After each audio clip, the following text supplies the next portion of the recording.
This week in the security news, security researchers are threat actors, according to Microsoft. Hands-free malicious firmware. If you've ever typed LS in Windows, this is for you. Cisco makes more patches and wants you to pay. Ambiguous Secure Boot bypass from Nightmare Eclipse. Threat actors love network edge devices, and I have the chat logs and leaks to prove it. The downside of chip sanctions. Your VoIP phone is hacked. Vulnerability disclosure and incentives. Claude recovers a Bitcoin wallet. An Instagram exploit. Turn that plane around.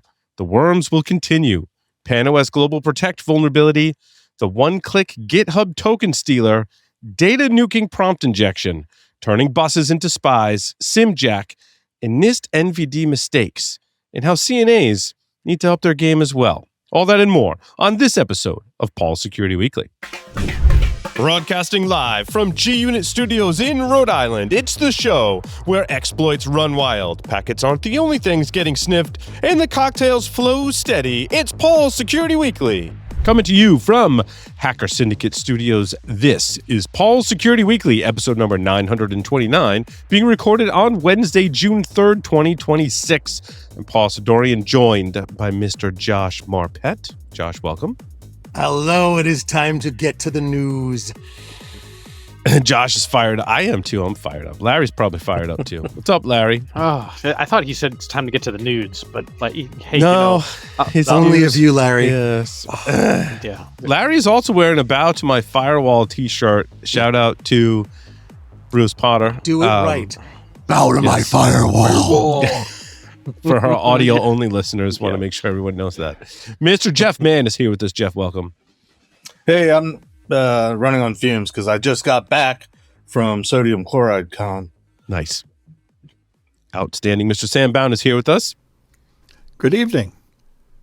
And Mr. Lee Neely. Hey, good to be here and great to see everybody.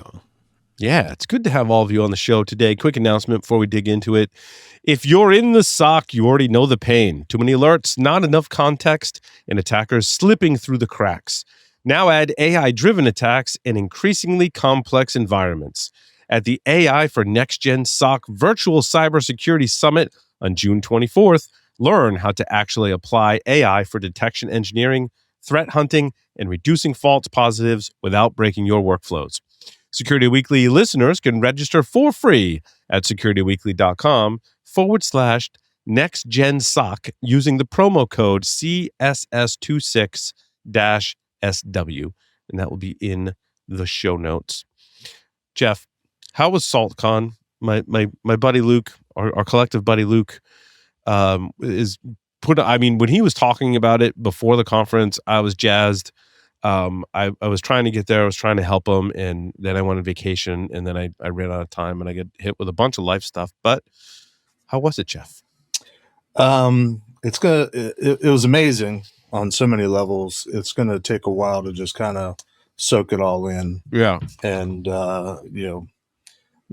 being a first con, they didn't sell out as much tickets as they wanted to, and they were kind of.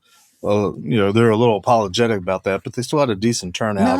No, they did a great job. No, first time. That's fine. No, and they got a lot of that feedback. Trust me, but they were just kind of they had wanted streams to do more.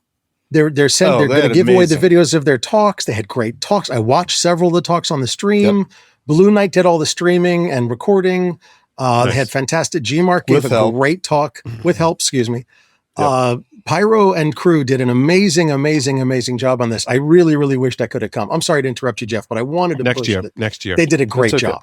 When you come next year, you get to do the recap of it. How's that? Yeah, because next year my so son will be graduating. But yeah, go ahead. Yeah, I mean they're and 99.9% sure they'll be in that next year because everybody was really jazzed about it. Those that were there.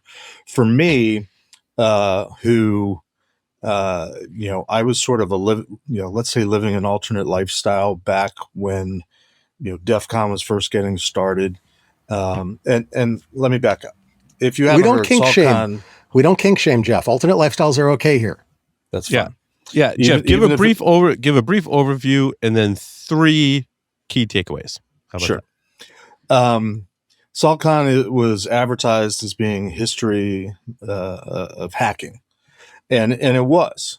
And one of my takeaways is it was a history of hacking from a particular vantage point. And I don't know if any of you remember ever reading a book in high school called The Sound and the Fury. One of my ideas for Luke for the coming years is let's do the history of hacking, but let's figure out a different vantage point. But so there were a lot of people there that were telling stories of way back in the early days of DEF CON that, I wasn't at the early days of DEF CON. I didn't start going to DEF CON. See, I didn't go because I didn't go to DEF CON early on. I don't refer to DEF CONs by the number like many people do. I refer to DEF CON by what year I was there. And I think my first DEF CON was in 2014. Somebody do the math and tell me what DEF CON that was. So I got to see a glimpse of, the original hackers, and I got to hang out with a bunch of people that were the people that I was trying to emulate when I was trying to learn how to be a hacker and learn how to break into things back when I was doing that at NSA. And they let me talk a little bit about that, but not enough. So the one takeaway is different vantage points next year. Yep. Sort of dovetailing on that is the closing talk. Chris Weishopel, did you get to hear that one? I saw part of it. I only got to see part of it. I had to get on a call, but damn. Well, yeah. Oh, and did you see Mercurial's talk on an Osborne? Holy crap. No, but I was there, but I didn't go to all the talks. Chris Weishopel, well-pond, he was one of the members of the Loft that testified before Congress. So he's sort of talking about the history of the Loft, how they got started. He had photos of the original Loft, and it looked a lot like Larry's office or your all. I mean, it was just what we expect from a little hacker hangout, from a hacker space, yeah. And he had pictures of he had the official Loft supper picture, but then they had other pictures. They had a tour of the West Wing of the White House after the testimony. They had pictures of that. He told a story that he had never told before. They had all piled into a van, and they had several antennas on top. It was dark green. It had shaded windows all around, and they wanted to stop at the NSA museum on the way down, and they accidentally took the NSA exit. So that was like a never before. He may have never told that story, but I've heard that story. Have heard that story before from other people who may or may not have been in the van at that time. Yeah. What was interesting to me was he sort of had a summary slide, and he went from 1998, which was kind of the watershed year for them. That's when they did the testimony, up to today, and was basically talking about what the problems were then and how to fix it, and what the problems are today and how to fix it. And it was identical except for AI was inserted. And that was interesting to me because I give a talk. In fact, I'm giving a talk next week at RVA Sec called The State of Information Security Today. Spoiler alert if you're going. Part of the slide deck that I use is a slide deck from 1998 when I was going around trying to tell companies, hey, if you're going to plug into the internet, you really need to start thinking about data security and building a security program. So I really want to get with Chris and see if we can do like a, sort of a part A, part B of his talk. Because at the end of the talk, there was a QA going, and somebody asked him, we all know that Ronald Reagan saw war games in 1983 and asked, could this really happen? And the guy basically said, why didn't the government do anything between 1983 and when the Loft came along? Because the Loft was lauded as like the first professional group doing more than anybody else. He told stories about how they started working with the government and so on and so forth. And Chris, to his credit, said, probably should have Jeff Mann answer that question. And I'm sitting there like, yeah, nice. Probably should. Got a shout out. And then it occurred to me, shit, I mean, yeah, I was it. I mean, what we were doing at NSA was kind of all that was going on at the time. I mean, I'm sure there's pockets of other things. I don't know everything, but the FBI wasn't doing anything. Yeah. They came in trying to learn from us, and NIST wasn't doing anything. They came in and tried to learn from us. And so I've already given Luke a little bit of feedback. It's like, man, I would love to give a talk that answers that question next year. Great. And it also, this is my takeaway, and this is the thing that I have to chew over a little bit, is, I'm hearing from sort of, the DEF CON crowd, and then there was the LOLF sort of Eastern crowd. And I'm like, I was this, guy that was working for the government, and all those groups, distrusted and hated the government or whatever. Of course, Jericho was there. You know what I mean? Proper skepticism. And I'm like, what we were doing at the pit really was a large part of what was happening. Jericho, skeptical and cynical? No. Yeah. Imagine that. Speaking of guests, we need to have Jericho. We should have Jericho on. Hasn't been on the show for but we need to pass bottles of bourbon around before we get Jericho on. Yes.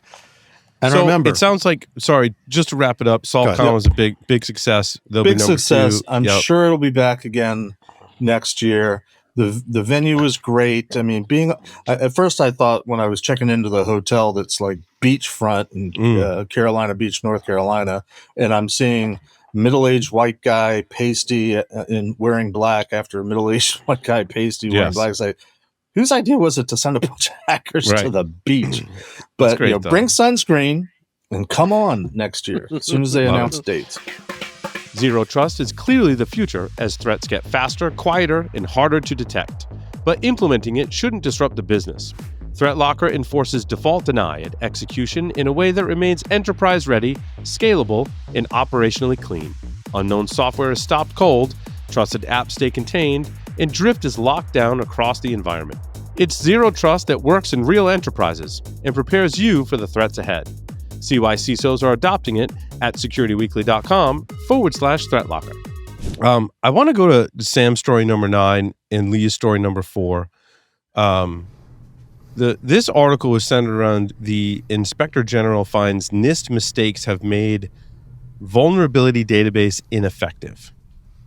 So first talk about how does the Inspector General get involved with analyzing the NIST vulnerability database, or NVD, NIST's National Vulnerability Database, I should say. It's a good question. I don't know. Do you know, Lee?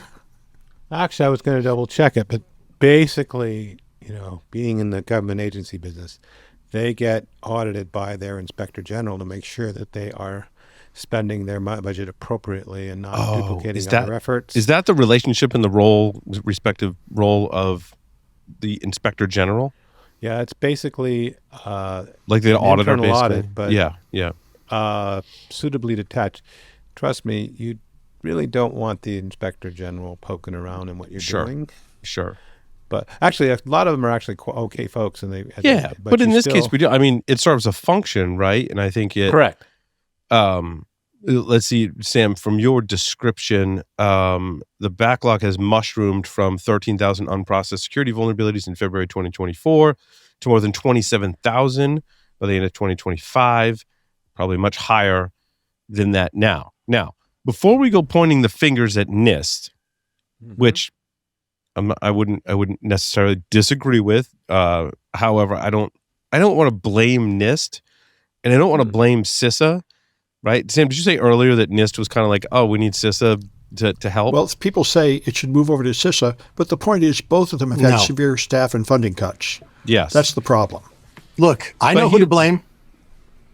Yeah, I agree, Josh. Know where you're going with that one. But like, NIST enriches CVE records. CISA also has a vulnerable project where they enrich records. I can tell you how many.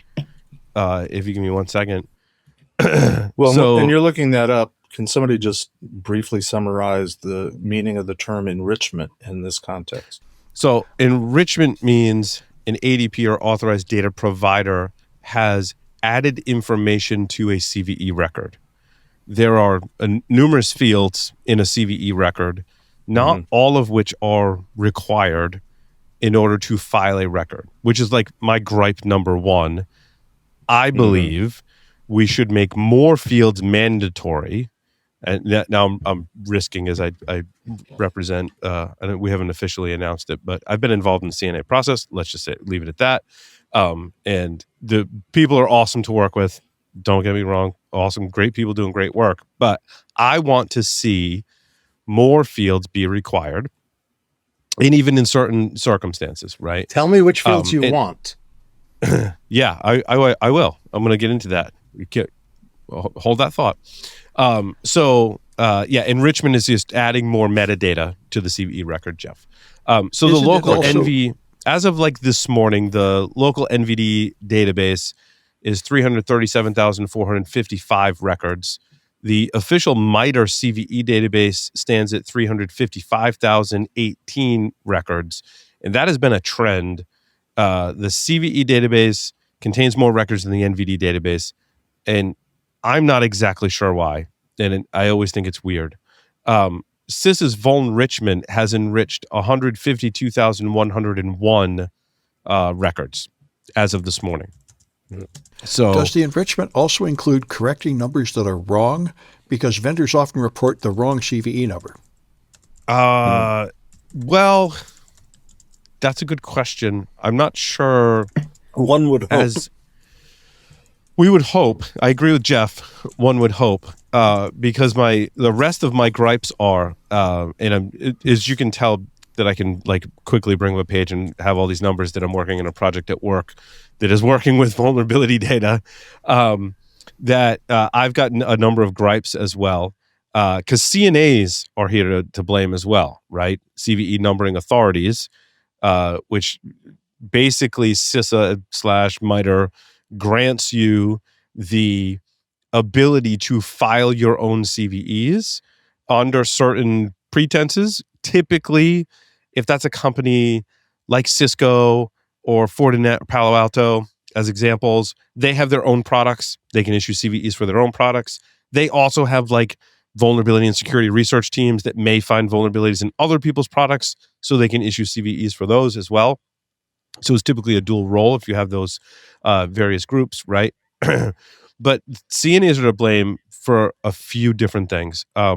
One, not all include CPE information.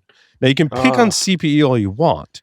However, I have observed recently that there are some vendors, and I don't recall them off the top of my head, but like some vendors are amazing at always filling out the CPE, Common Platform Enumeration, stating this vulnerability affects these platforms. And CPE can be broken out, vendor, product, and even version number. And who better to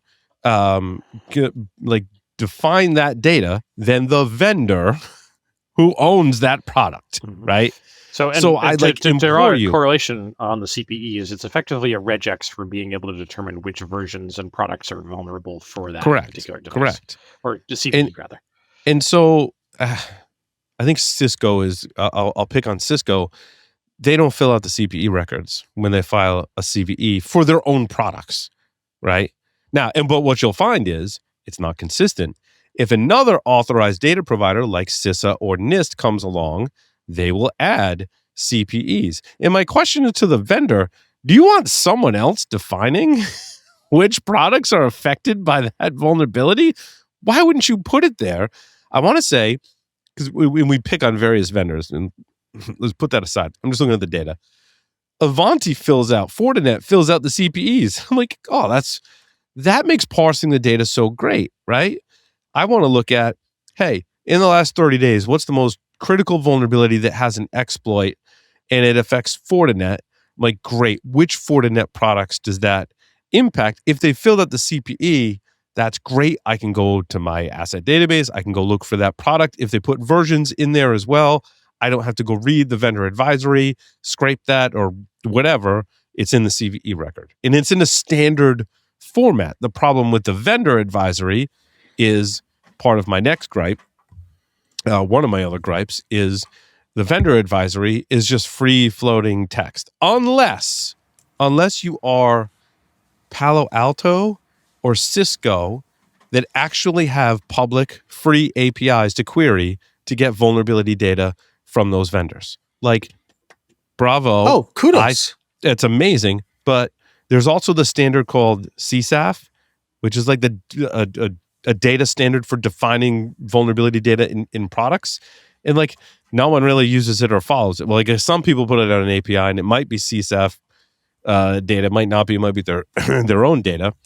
But why aren't we standardizing on this, right? People just want to be able to query this data in a programmatic way and then collect it and be able to make decisions on it. And we're making it so much harder on ourselves by doing this. Some of the other things are the vendor advisory URL is not always tagged. That's my other gripe. So you got I'll pick on Intel for this one. So you file your CNA as Intel, you file a CVE record, you describe it, you put the vendor URL in the references and resources section of the end of the CVE record, but you don't apply a tag that URL is actually the vendor advisory.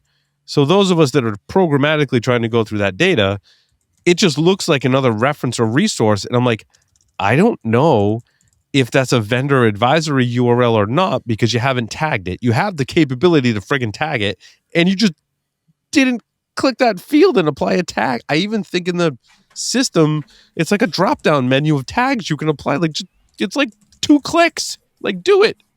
Mm-hmm. So, Paul, can we back up a little bit? I understand you've got your gripes. I'm looking at what we found for bullet points in this article or in the report, and if I was at NIST, I'd be really pissed with this right now. Lee Neely, having said that you're used to government agencies, what would you think of a finding that says because of overlap between NIST and CISA, they found a waste of $200,000 over the last 2 years? I wouldn't be as nearly as pissed as the time spent numbering CVEs instead of using external sources wasted $800,000. The waste of money stuff has got to met. And oh, by the way, I just think about how much money is wasted. I'd be jumping up and down.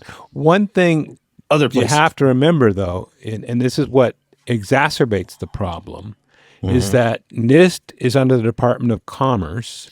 CISA is under Homeland Security. So they're 2 separate cabinet-level agencies, 2 separate marching orders. Agencies don't always play well across the stream. They, regardless of politics. But that's fine. If they're if they're even somewhat working together to enrich this data, and it's correct enrichment and it's beneficial enrichment, that's what I'd like to see. Like, and I don't. So as long as we have some checks and balances, and like things aren't completely out of whack or the data's wrong or whatever, I want to see enrichment. I want to see them correcting things. Like, can they correct things that CNAs do? Because my last point is there are CNAs. I forget who it was now. I can't even pick on them. I want to say it was Palo Alto. Pretty sure it was Palo Alto that, as a CNA, created a record, put a vendor advisory URL. I don't know if they tagged it right or not, but put a vendor advisory URL in the CVE record, and it's a 404. No. Oops. Yes. So I want to say in the last 30 days, Palo Alto had 2 in there, and then over the course of the week, 1 actually resolved, but the other one was still a 404 when I checked this morning, which screws up your programmatic, because I think they even tagged it correctly, because the tool I'm working on actually said, oh, Palo Alto has a vendor advisory URL. They put it in the record. They tagged it as such. So, like, let me go try and scrape that and get the affected products or whatever. They didn't fill out a CPE, and it failed because it's a 404. And I'm like, so now I got to code around that, right? Like, that's right. Actually, part of my response to Jeff's question, sorry, Josh, go ahead, please. It would be along the lines of what Paul said when he talked about you need to use these external sources of data. Paul very elegantly said, but the external sources of data are sometimes crap.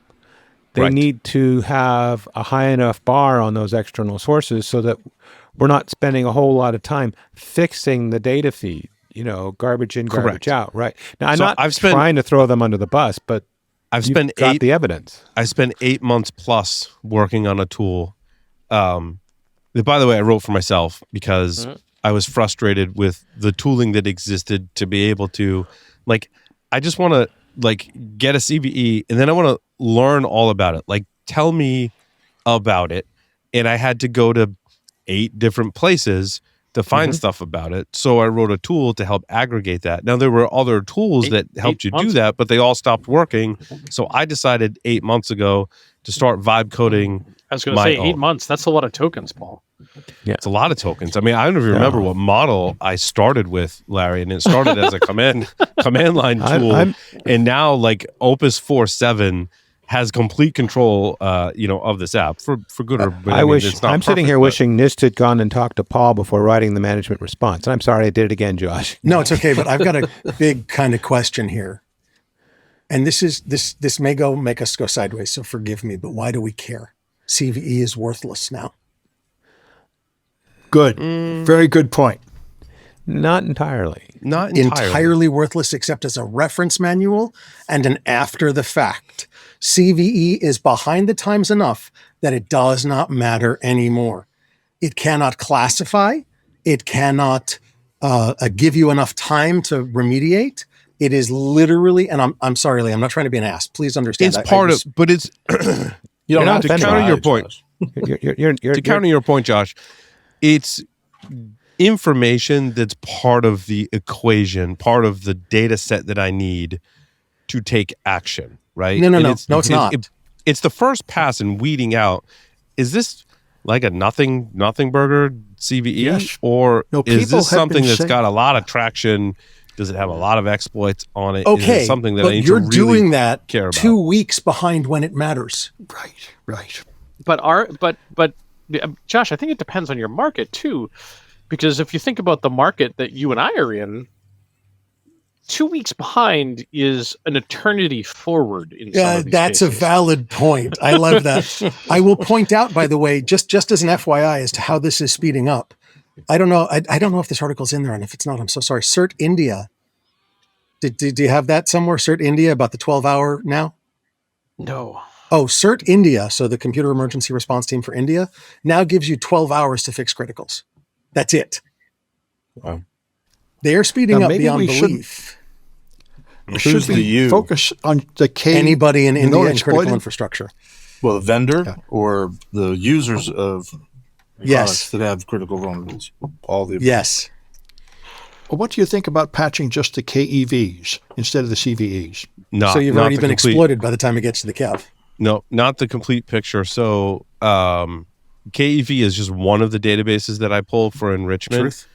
I also pull ExploitDB, 2 GitHub repositories that track proof of concepts, the Metasploit database. CISA Vulnenrichment will also indicate public exploitation. Vulncheck also does it as well, although I don't pull their free database yet, although I do have their browser. Actually, it's kind of a plug for Vulncheck. Patrick Gary's a good friend of ours. Hell yeah. Friend of ours, right? Love Patrick. Vulncheck's great company. They make great product. And they have a free browser plugin. So anytime a CVE shows up on your screen, you can hover over it. And with a free account, you can get some of their enrichment data for it. Not everything. They do an amazing job because they give you the important bits. They really do. They don't give you all the details, but they give you the important bits. They give you some important bits. And if you want to pay them money, which, I mean, up to you. Again, I like the company. I like the people that work there, and I like their product. At least I've used their free product. I haven't seen their paid product, but it's really good. Yeah, but so what the paid product will give you is it'll tie it back to indicators of compromise and threat actors, which is that's an awesome thing for teams to have, right? And I understand your point, Josh, of and I have stories that segue directly into your point, because this is all still kind of playing catch up, right? When we're talking about working with this data. And I think I had 2 stories that talk about like how we're playing catch up. Well, look, Sorry. Go ahead. While I find those, go ahead. Well, I mean, the point is, like, the Value Chain Risk Institute plug, sorry, I must do it, turned out that report a couple of weeks ago about how we're 2 weeks, 11 days roughly behind the times on every single vulnerability that's out there from an open source or a public repository, whether it's open source or not.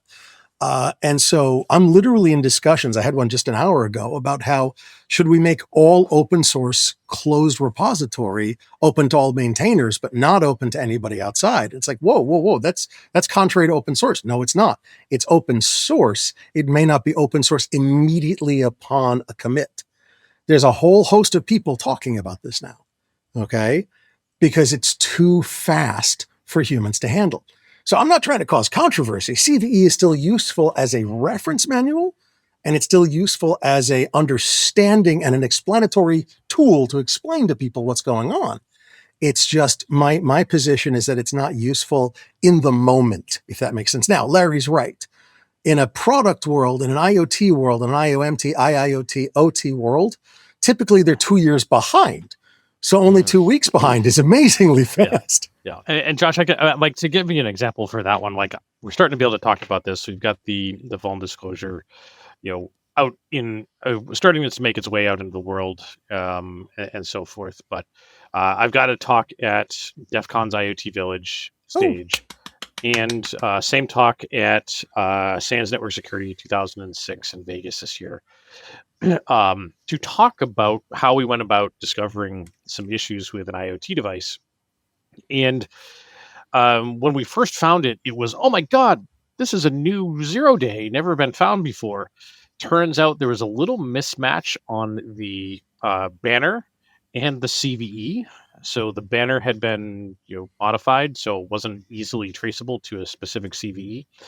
But effectively, we refound a vulnerability in this product that had a CVE from 1999. Wow. And when you Wait, say are you serious? 27-year-old issue. So the I don't issue want to could spoil your. drink. I don't want to. I have questions, but I don't want to spoil your talk, Larry. I think you should save it for your talk. Yes. Yeah. But I did want to. We're talking about something that relates to my story number 3, which is called "Hands-Free: What LLM-Driven Vulnerability Research Looks Like." This one comes from Clarity. It's a great concrete example of how LLMs are helping vulnerability research. They very nicely lay out. Here's how we did it before we had LLMs, right? And it took us a lot of time, and it was hard. Then we took like a mature Claude model or whatever, and it took about 10 minutes, and it basically found the same things more in a fraction of the time. Great. I like the term concrete example of how LLMs are helping us with vulnerability research today. But begs the question, when we still have problems, though, like this doesn't solve all of our problems, because the vendors themselves, Clarity, right, does OT, ICS, protection, defensive software, and security research. And the vendor, they're not the vendor that are making products in the ICS space. The vendors themselves need to use these AI tools to discover vulnerabilities in their own code and use that to fix the vulnerabilities as well, right? What that's going to do is create a lot more patches for us to apply. And the bigger problem is, how do we get more efficient and faster at applying these patches? Because that's what's going to fix the problem. We can find vulnerabilities and issue patches till we're blue in the face. We can all use Mythos. Anthropic added 150 people, 150 companies to Mythos. So all the vendors can find and hopefully fix vulnerabilities much faster, especially because they have the source code, because it's their source code. And I think that's great. However, all that's going to do is produce more patches for us to apply. And we already know not everyone applies patches. We have tons of data that say people don't apply patches when they come out. We've talked about it for the past Say it ain't 20 so. some odd years on the show. They don't apply patches. Now, the case with Cisco, my story number 5, Cisco's using Mythos, the 1.8 billion lines of code. And I believe that because I've looked at Cisco's product line. I don't know if anyone's looked at the number of products that Cisco has today is like astonishing, right? They have so products that I've never heard of before. I'm like, what? I have to go to an LLM. I'm like, what is that? How is it deployed? Like, what is that?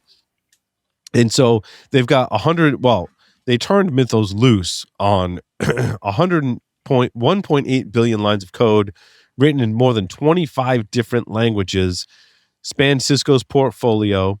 They didn't say how many bugs were found in the article, which is what I believe the Register didn't say. Yeah, the Register was kind of picking on them because they didn't say how many bugs. I'm like, that's nice. But the thing with Cisco is in order to, and not just Cisco, but other vendors too, to get their patches, you have to give them money. So I really, truly believe, like, this is an incentives thing. Cisco is incentivized to find bugs, create patches, produce more patches, because in order to get those patches, you have to give them more money. Like, how messed up is that incentive? Yeah, that is a classic Cisco response. I don't know if you remember, Paul, back in the day, and I think they've changed. But do you remember when Josh Wright broke Cisco Leap? Yep. And he had to sit on Cisco Leap vulnerabilities for like 18 months while they fixed the problem. And their solution to fixing the problem was to release a new product called Eep Fast. Yes. And in order to get Eep Fast, you had to buy new access points. Oh God, that was, yes. Oh my God. Remember that? Yep. It was, and so to give you a little bit of background, how bad this was, it was Cisco Leap enterprise authentication was MS-CHAP v2 in clear over the air, and all you needed was monitor mode. And it was, they did mutual authentication, but it was, oh, here's my MS-CHAP v2 challenge response. And the mutual authentication on the other side was, oh, you just sent that to the wrong AP. Sorry. Oh, shit. Yeah. That was so long ago. But dude. Leap was like when was that?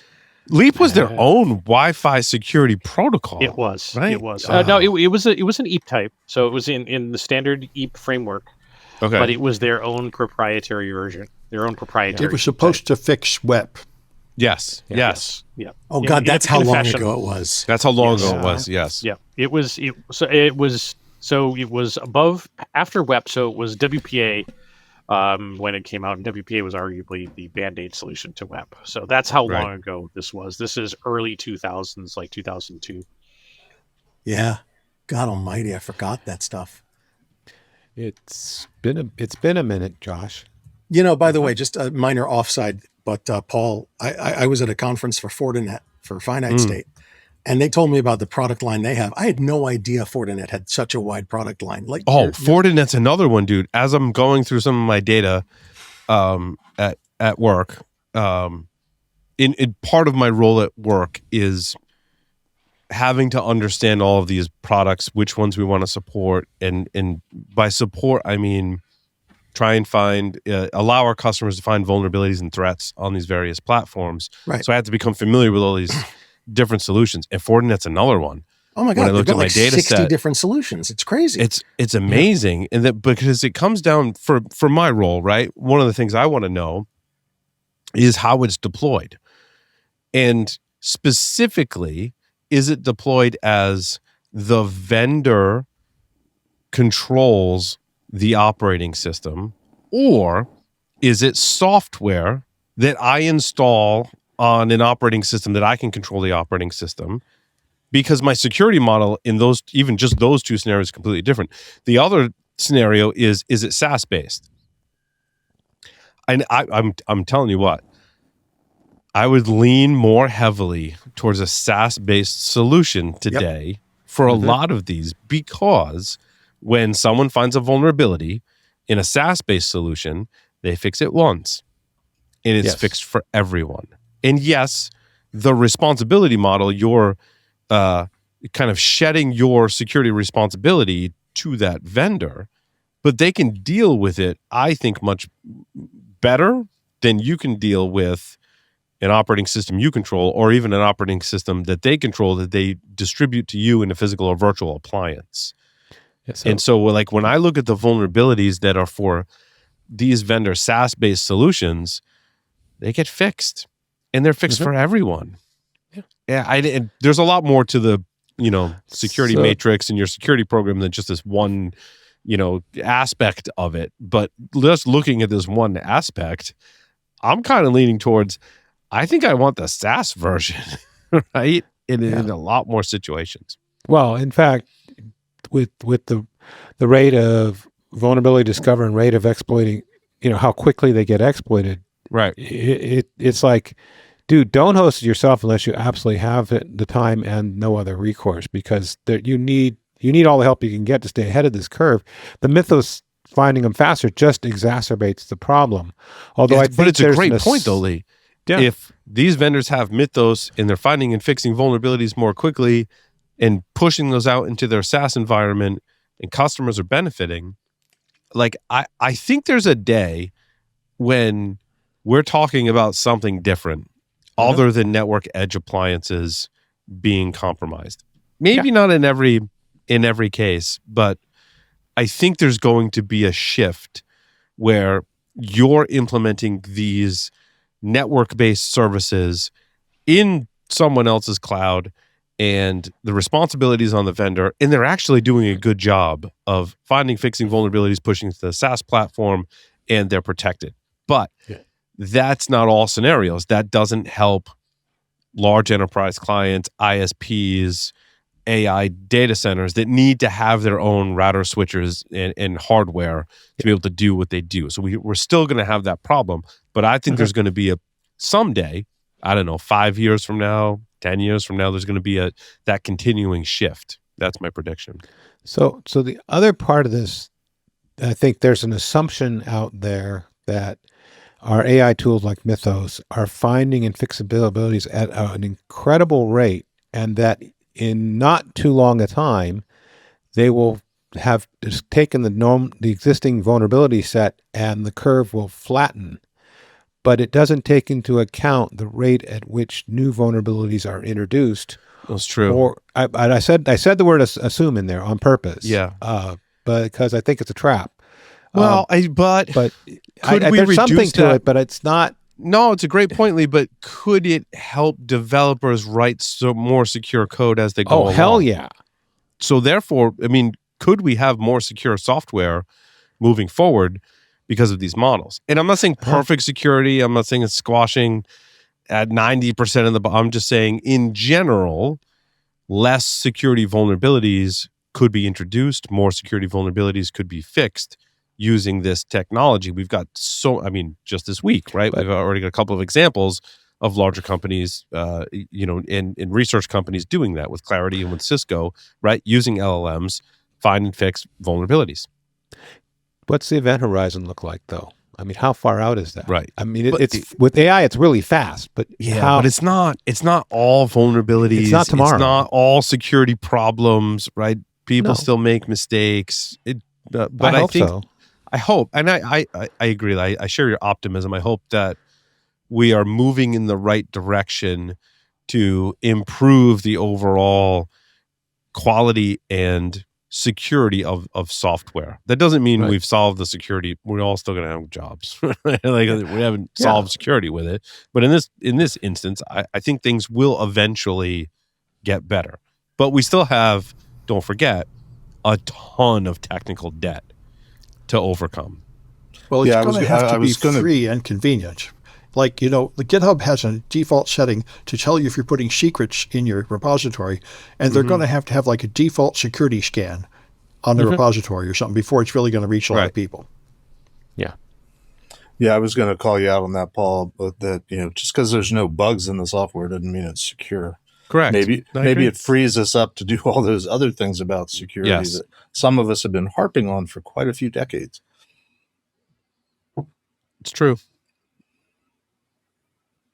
Speaking of vulnerabilities, I think my story number 6, and I think Larry and Josh, especially based on collectively where we all work, right, in firmware kind of based systems and security, will appreciate my story number 6. I've not heard of an Acer Wave 7 router, but apparently there's it's a Wi-Fi router from Acer.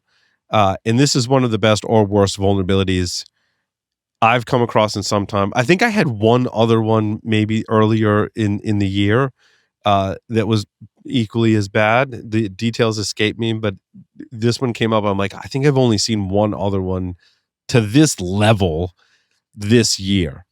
And there's 2 sentences in the disclosure from Acer, and I'm not picking on Acer because, as we've described, like everyone who makes software has bugs, has vulnerabilities. As I think I alluded to earlier, taking on a little more of a product management role. So I'm hyper sensitive to software quality, bugs, and vulnerabilities. It happens. But this one is just like, mwah.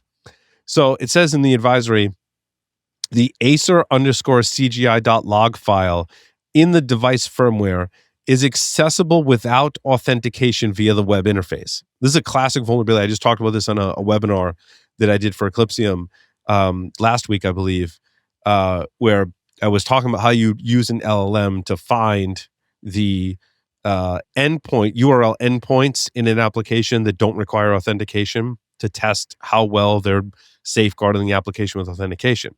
So the log file of the device firmware accessible without authentication.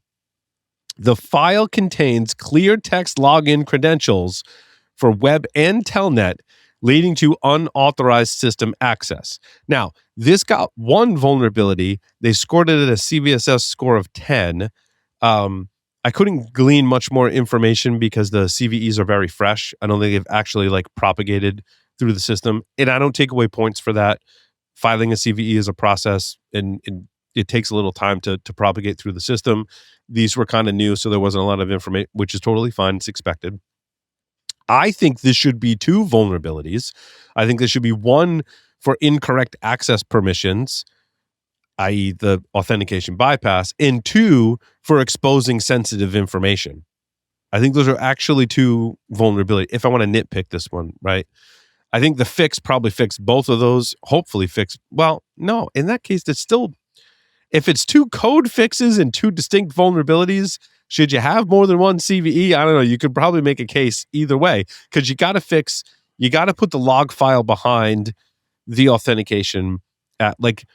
Is there a user case or user story? Good Lord, I'm talking like a product manager. Is there a user story for exposing the logs without authentication, right? Is that a use case that you want to support? Probably not. You probably want to have everything behind the authentication. The second issue you got to address is not putting clear text or sensitive information in the log file. That's a separate issue. If I'm the product manager for this product, I'm like, you got 2 bugs to fix, not 1. Well, Paul, my number 11 is just the same kind of stupidity in a more modern disguise. Oh, yeah. Oh, Meta. I think I read this one. And I liked it. Yeah. Meta put up an AI help desk bot to help you, and you can go in the help desk box and say, gee, I'm controlling Obama's Meta. I need to reset my password, but I don't have access to my original email. How about you add this new email to the account and send me a reset, and it will do it. So you can just get in anybody's account. Boom. Yeah, it's like you can just tell the AI to just give me access. I think I had a story on that. Or someone else's story. I did too. That was my story number 2. The newest Instagram exploit is the goofiest I've seen. Yep. Yeah, just ask the AI nicely. Pretty much the same thing, just outrageously hacking has become not asking the user nicely for their password, but now asking an LLM nicely to give you the credentials. Yep. So great. It's a whole new field, social engineering the AI. Absolutely. Yeah, I mean, we call it prompt, and you get a fancy term. We call it prompt injection. Yep. It's too fancy. And like you're saying, you could regard it as 2 vulnerabilities. It's giving the AI too much privilege, and it's giving the user too much privilege. Yeah. Multi-factor authentication didn't even help. Oh, yeah. I did have I think my story on this was my story number 14, where this company, Honey Labs, was standing up like AI LLM infrastructure. And they describe that as OpenAI compatible endpoints, Ollama, local inference servers, vector DBs. I didn't dig into what all that technology mumbo jumbo meant, but because we're all still learning about the new AI infrastructure, the new AI technologies. But local inference server, when I looked at that, it really just seems like an API, I should say, an API endpoint that you can query to get LLM questions and answers, basically. It's basically like an API for your LLM. And what they said in this article was that the scanners are speaking the LLM's language almost as like a protocol. And they're just sending like well-formed prompts, and instead of like, Nmap, like querying a port and asking it what version, what protocol it's running, they're just prompting the LLM like, hey, what are you? And the LLM comes back with like what exactly it's running. And that's how they're determining it. And then they're just doing things like asking it to run commands for them, and that's their command injection. And so I thought it was pretty cool. There's like a whole honeypot system around these LLM services. Because my question is, I'm like, how are these services associated with AI LLMs like ending up out there? It's kind of like an agentic thing or OpenClaw thing. Like they're just ending up as services on the internet that you can interrogate. And basically people are just doing prompt injection or sending prompts to it to conduct attacks that we would do somewhat differently in a more traditional sense, but they're just interfacing with the LLM. Oh, when OpenClaw came out, they found like 500,000 exposed endpoints like that. It's a common way to configure it with no security at all. Mm.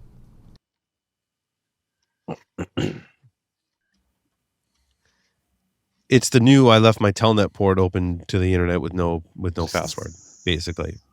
Yeah. I mean, not that ever goes wrong. Right? I mean, Larry, how does that work for you? It's working pretty good, actually. Yeah, in the honeypot, it works great until they figure out it's a honeypot. But, But honeypot, I thought you were talking about IoT devices. Well, that's what I call my honeypots. Right. It's just my IoT devices. Did I tell you the story about Telnet? This is my favorite Telnet story. I think all of us have Telnet stories. Okay, never mind. You're right. Everybody has a Telnet story. Which is crazy. My Telnet story is better than your Telnet story. Jeff, your Telnet story is older. Your Telnet story was inscribed on stone tablets, okay? It probably is older. I think it's from 2000. Yeah, it's older than mine. Mine is from like 2007. Yeah, I might have one from 2001-ish, 2001-ish, yeah. Yeah, I mean, Paul, we've got the Telnet one that we worked on a pen test together back in the day, in the early 2000s. There was Telnet, and the one where I thought it was encrypted Telnet, but it was just EBCDIC to a mainframe. That's one of my Telnet stories. Are you serious? I haven't told that one in a long time. Are you serious? Story. I didn't know what EBCDIC was, and I was just learning how, like I was taking the SANS class on network intrusion detection and running IDSs. Encrypted. I can't read it. Yeah, and I saw Telnet, but I'm like, it's Telnet, but I can't read it. I'm like, it must be encrypted. And I forget how I figured out it was EBCDIC, but I figured out, I'm like, oh, it's not encrypted. It's just a different encoding. I'm like, oh, I learned something today. Mm-hmm. Awesome. And then I'm like, wait, but it's still Telnet. So we need a plan for this. Like, it can't be clear text anymore. Oh, God. That made me think of two more Telnet stories, but this is not a Telnet episode. Yeah. Well, someday we'll do a Telnet episode. Yeah, there's our title. This is not a Telnet episode. Right? This is not a Telnet If things are going to be that stupid, then we should mention my story number 2. Since there's no security everywhere and people are using such stupid systems, we need the apocalypse early warning system. a site that measures if all the private jets are taking off, which means the billionaires are fleeing, then you know you're doomed. That's awesome. Oh. Do you want to know you're doomed? That was my question. Bliss. I know the feeling, yeah. Well, I mean, you know my incident. You've seen the Dilbert incident response plan, right? Because that would be my reaction. What is the Dilbert incident response plan? It's run around and you go, ah! Yeah. That's a very popular one. Yeah. When in doubt, run in circles, scream and shout. Yeah. Oh, we have to talk about Microsoft. Oh, yeah, we do. We do.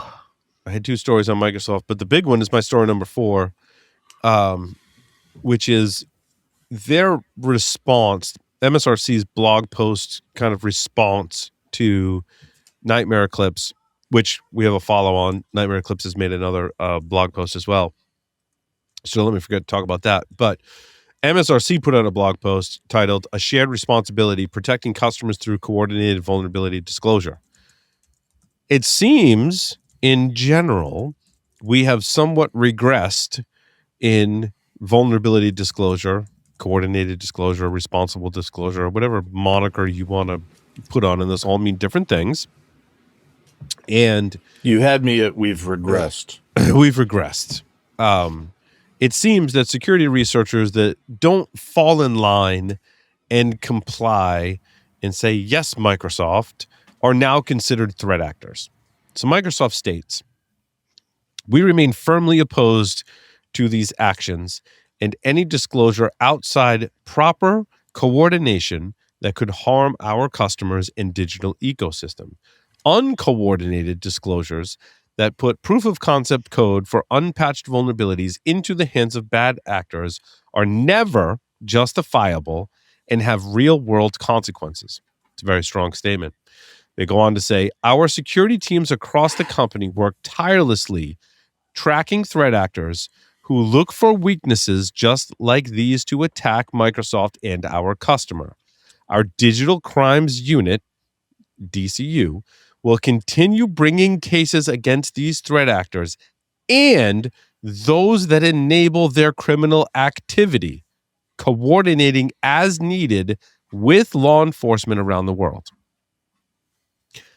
If you read between the lines there, Nightmare Eclipse and others that don't follow, that don't do what Microsoft wants them to do in the disclosure process, are now considered by Microsoft not as security researchers, but as threat actors. Yeah. Because the and those that enable their criminal activity hints towards, if I just drop 0 day and don't coordinate with Microsoft, I'm enabling criminal activity and I'm treated as a threat actor. You know, having spent the last couple of days talking about the history of hacking, this is not a new idea. No, this is an old Certainly trend. not. Actually, that's a really good Again, point. this is a regression. This is a regression. Yep. Yep. Either a pendulum or we've gone full circle or something. Yeah, Ouroboros. But I'll also throw something out there too, is that the quote individual researcher or researchers as part of this thing that are now being considered a threat actor. My understanding is that prior to some of this mess, they did do some coordinated disclosure with Microsoft, and the response from Microsoft was basically a load of crap, and or refused to fix it, or did not give credit. There's some history here about or it's why, a feature, or just go away. But if you look at Nightmare Eclipse is responsible for a yellow key, which is the BitLocker bypass that we've talked about on the show. Yep. And I just want to state that Microsoft does have a remediation for that. It's twofold. You can disable Windows recovery environment, or you can configure WinRE so that it's not vulnerable, and Microsoft published guidance for that. So the puzzling thing for me is Nightmare Eclipse goes to Microsoft and says, there's a BitLocker bypass. Microsoft can go tell them to pound sand. They can have a number of different responses. But one of those, it's kind of like, in the Marvel universe, Doctor Strange looks at all millions of different possible outcomes and finds one where they win. There's one scenario here where everyone wins. Microsoft can say that's a valid finding. We're going to pay you a bug bounty, and we can't really publish a patch, but we're going to publish guidance on how to remediate the vulnerability. And everyone goes home happy, right? This is the Doctor Strange, Iron Man outcome of vulnerability disclosure. Why can't we have this? But Microsoft decides to take one of the other routes and go, oh no, you know what? You're a threat actor, and we're not going to give you anything. And by the way, we're going to suspend your GitHub account. And also, by the way, we're going to publish guidance on how to remediate the vulnerability. Like, this makes absolutely no sense. I don't know I was listening to other podcasts that have a little more insider baseball knowledge of what's happening in MSRC. I don't have that knowledge or, of what's happening there. But that aside, like, what has happened? Like, we've interviewed I personally know people who have worked at MSRC that are great, amazing people that were trying to do the right thing there. When I looked those people up today, they no longer, they may still work at Microsoft or not, but they don't work in MSRC anymore. So I don't know what the hell happened at MSRC. There's some speculation as to what happened, but it went sideways, man. To come to this point, like, shit has gone sideways. So I'm because actually that was my thought, is what's gotten so bad. I mean, this is not new. I mean, people have been, disclosing stuff sooner than they should for, Jesus, however long, as Larry said, but what's gotten so bad? And in fact, the guy who disclosed the latest, the BitLocker stuff, was like, you guys blew me off when I gave you a prior disclosure, so now it's game on. Yeah, and this is a long history there, right? Now some have speculated, I think it was Constantine on the Three Buddy podcast, and I liked his take. Like, he was playing devil. I liked listening to that conversation because he was like, he took a position, and I don't know that he like really truly believes that position, but he was taking that position to have a discussion about it, which I appreciated. And Constantine was like, look, maybe Microsoft has knowledge that the Nightmare Eclipse is an enemy nation state or something like that. And I think that's a good avenue to explore. I'm glad Constantine brought that up. However, I disagree with that on the premise of, if this was an enemy nation state or threat actor group, why would they even bother disclosing this to Microsoft?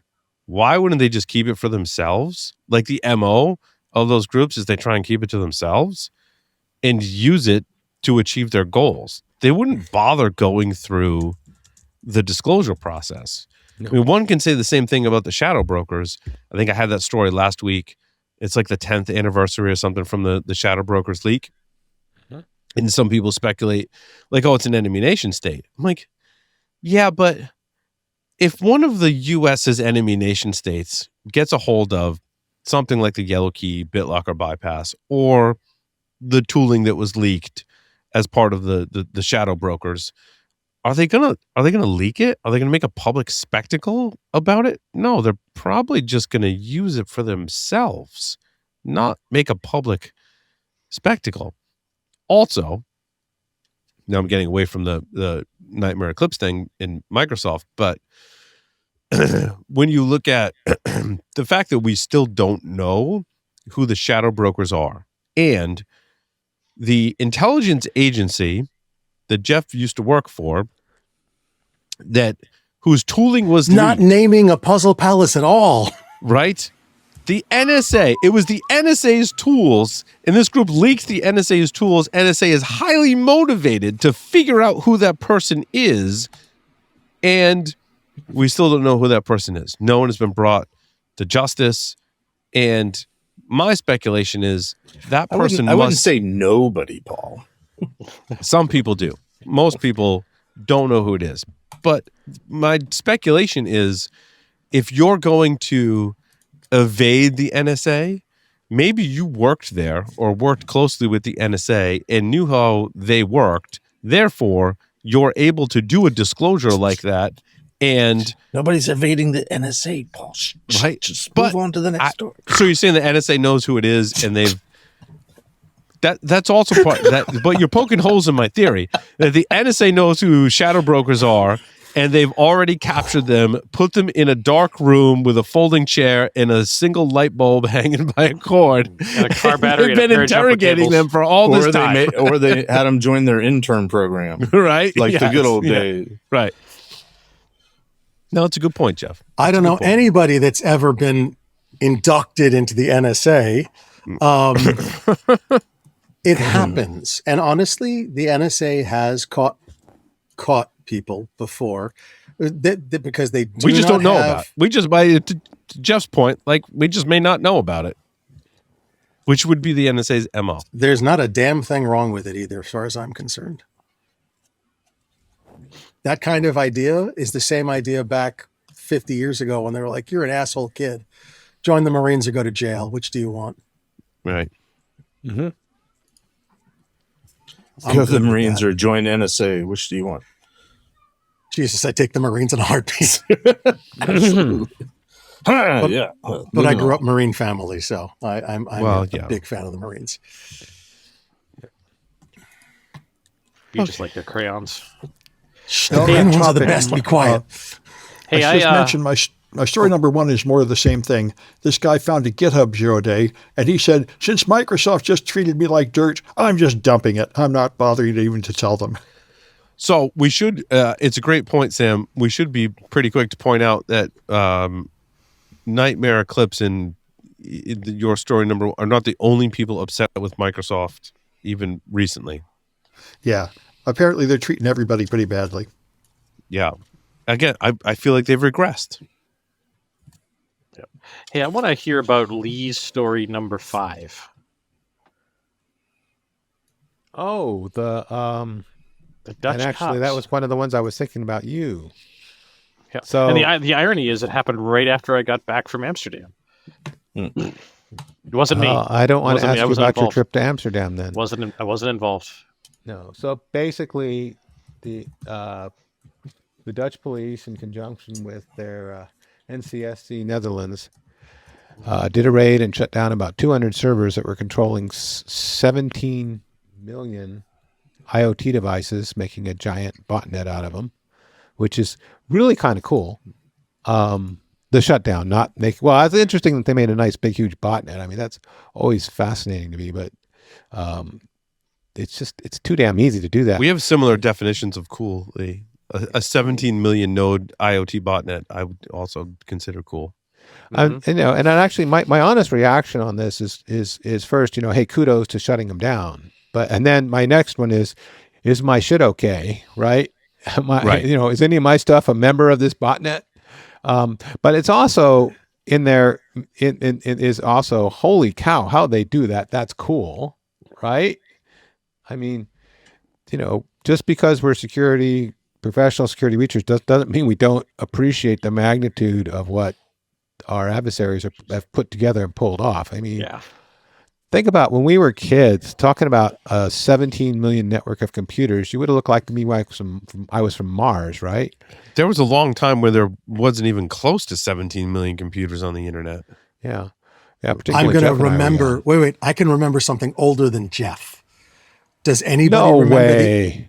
Now, I wasn't there, but does anybody remember the IBM executive who said that famous sentence? I think there's room enough in this world for 5 computers. Jeff does. That wasn't Tom Watson, was it?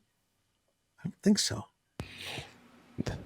Tom is the one who said you'll never need more than 64K of memory, right? Yes. Yeah. Oh, that's true. Yeah. I think you're right. Oh man, I'm old, Jeff.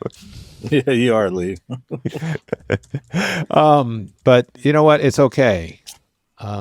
It's actually, to be honest with you, we've all seen some really cool stuff through our lives, no matter what. If it's any consolation, Lee, this is like 8,000 times more powerful than this Cray supercomputer I used to use. Right. Oh, yeah. But, my mouse is more powerful than the Cray supercomputer you used to use. Okay. Let's be honest here. Thank you very much. You're welcome. But they operate a smidge differently, Just a smidge. Just vectors, right? The Cray couldn't use a mouse. Yeah, I mean, how do you get vacuum tubes into a smartphone? With a hammer, Jeff. A hammer. They're little. You shake them down. But anyway, so I was like, so I just That thought was this a good, really neat Larry. story. That was good. So, Dead air. by the way, the thing on pretending I'm keeping on the story is what they did is they went to the hosting provider and had the hosting provider shut everything down. Is how they got it all. It's interesting. There was only one hosting provider, though. Like they've not provided. They're not doing a lot of good DR. No. BCP. Wait, which hosting provider? It doesn't matter. They were all their C2. All of their botnet infrastructure was on one hosting provider, according to what we're reading. Supposedly, yeah. But that was a talk I did in like 2011. Yeah. And it's funny, Jeff, at the top of the show, you were talking about, old talks that you did, if they're still relevant. I think it was BrewCon 2011. It's on my like personal YouTube account. I found the video and it's IoT devices and how I want to take over the world. And it talks about targeting ISPs in certain geolocations that have distributed the same router to numbers of different, like, depends, right? Mm-hmm. Back then it was tens of thousands. Now it could be millions, conceivably, right? Because even 10, 15 years ago, internet wasn't as accessible as it is now. Mm-hmm. And the talk was actually centered around, if I can figure out what model router they distributed, then geographically where they are, figure out the IP block, and I can find a vulnerability in those routers. I can compromise all of those routers, and I can influence like entire regions or entire countries. Wait, are you saying that routers are vulnerable? And routers are still vulnerable today. Imagine that. If only they followed 8425. And now they're creating huge botnets with them and doing arguably different things than I was speculating in the talk. But the premise is the same. Is there? I went through in the talk like how do you take over the world? Like things you need money, you need power, influence in various aspects. And attackers are very much doing that today. Almost kind of using the playbook that I laid out in like my 2011 BrewCon talk. Wait, really? 2011? Yeah. So yeah. So Speaking of motivation for taking over the world, before I do the research, I'm curious, does anybody know offhand what's the first documented, let's say, malicious computer hack? Malicious like for money, for monetizing. Not like the Morris worm that actually did real disruption. It was and it was actually not intended to be malicious either. Well, and that's what I'm saying. I'm trying to, I have some ideas for several talks after SALTCON, and one of them is like sort of a, when did the hackers of the world stop being curious and just doing it for fun and start doing it for fun and profit? Yeah. And is there a singular event that is documented that we all know about? Mm-hmm. I think there was. There was a point when an early DNS provider started putting ads on unresolved DNS names. That was like the first advertising. Verizon. Yeah. I hadn't thought of it that way, but yeah. That's so monetizing DNS. 2020, 2022, somewhere in there? Somewhere around there, yeah. I wouldn't I think in the 90s. Yeah. Well, I think in the 90s or even the 80s. Yeah. Was it? No, I don't think that the DNS thing would have been before the 90s. All right. So what y'all are collectively telling me is there is no singular event that everybody points to as this is when. It was 2010. Somebody just stuck in chat. That was me. Yeah. So it was 2010 BrewCon, and the talk was predated the term IoT. Larry, you'll appreciate this. Embedded system hacking in my plot to take over the world. There you go. Yes. By the way, having just gone through Sec 556, they do talk about the history of the term IoT. Mm. Oh, so Jeff, you're going to love this. We hated it so much when it came out. I think since then I've embraced it. What did Claude say, Larry? So I asked it, what was the first computer hack to hack or exploit that was specifically done for profit? And it came back and said, good question. And the honest answer is that it hinges exactly on what you count as a computer. Because the most cited first hack for profit predates digital computers by more than a century. Oh, please tell me it was not that one. The computer term that was actually a person that was called a computer that did mathematical operations computer. or something, right? It was a computer. It was, yeah. A computer was a job title before it was a thing. No, they bribed telegraph. So the Blank brothers in 1834 bribed telegraph operators to introduce deliberate errors into government messages. Mm-hmm. Yeah. There was a more modern one where it was a case of, was it a doctor's office or a veterinarian?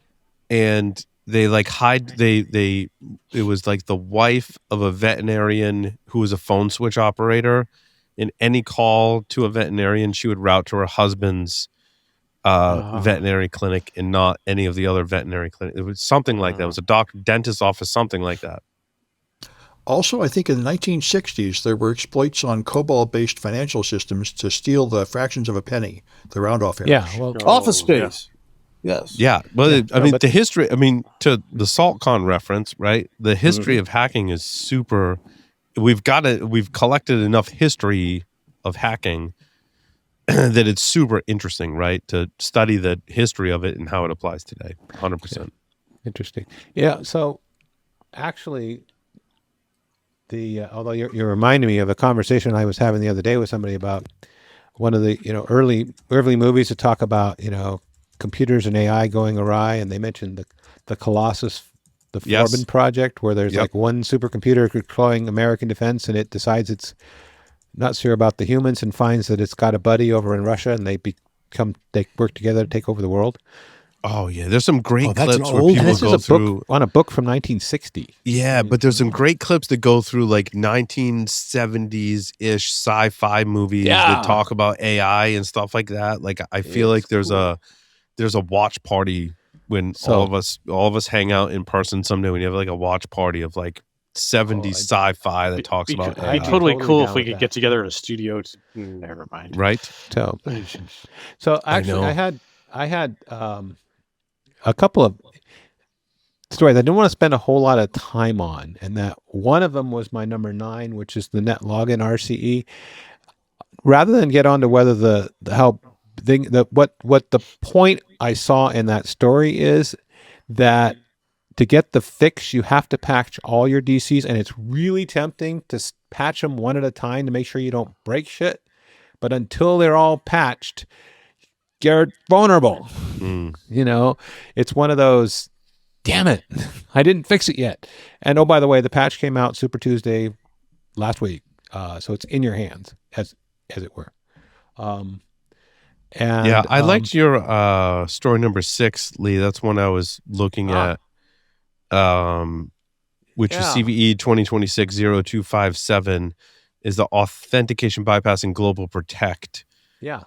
And global protect sounds like this weird mystical thing, but it's basically a Palo Alto Networks PAN-OS device can implement global protect. And if you it's a VPN. It's a VPN. If you go hunting around on Showdown, you'll find tons of global protect, because so many different Palo Alto devices implement what they call global protect, which is their VPN. And what I've been observing is a lot of vendors getting away from SSL VPNs entirely. Like I think their new product lines are trying to replace that with more secure, more robust implementations, SD-WAN, that kind of thing. But again, it kind of goes back to the amount of technical debt that we have. So many organizations still have the old, somewhat tried and true access methods of SSL VPN and traditional VPN, endpoints that expose all of your ports, to the internet so that people can connect to it. Yeah. And the fix from Palo on this one essentially changes how the authentication token is generated to make it more secure, which means you can't silently roll a fix out not disturbing sessions, because sessions would have to be, that session token has to be recreated. Yep. So you're going to drop people off. But so that's not going to accelerate the adoption of the fix, is it? But You know what that reminds me of, Lee? Just really quick. Cisco's, I don't remember, what did Cisco call their VPN solution back in the day in like the earlier 2000s? Before AnyConnect. Before AnyConnect, I had physical Cisco VPN appliances. Mm-hmm. Gosh, And I even had 2 of them, right? And so users could shift in between them. And so if I needed to do maintenance on one, I had to wait until those VPN sessions expired, get everyone off of that one, apply the maintenance, and then wait and shift everyone over to the other one. And like, God forbid, I worked at the university at the time, there was a professor or researcher that was on a VPN and I could not disrupt that person's set. And like, I get it. But like, I still think we have that struggle today, right? To your point, Lee, like, just cutting someone off from a VPN is not an event that you want, right? That's like a help desk generating ticket event. Like, oh, my VPN dropped. I gotta file a ticket. So doing maintenance on these things is hard. Yeah, and it was. That reminds me of my college where I had a problem. You can be riding the elevator and they will just turn it off and leave you stuck between floors. And then when you call them and say, oh, okay, we didn't want to check to see if it was in use, we'll turn it back on for a minute. It's crazy. Larry, I want to hear about your Instagram story. Oh, it's the one that we covered with the meta stuff about the Ask AI bot. Yeah, same thing. Okay, same thing. You also had one in there about the United Airlines flight to Spain that pulled a U-turn over a Bluetooth device name, which will segue into another Bluetooth story that I had. What happened? So, apparently somebody on the plane reported something bad.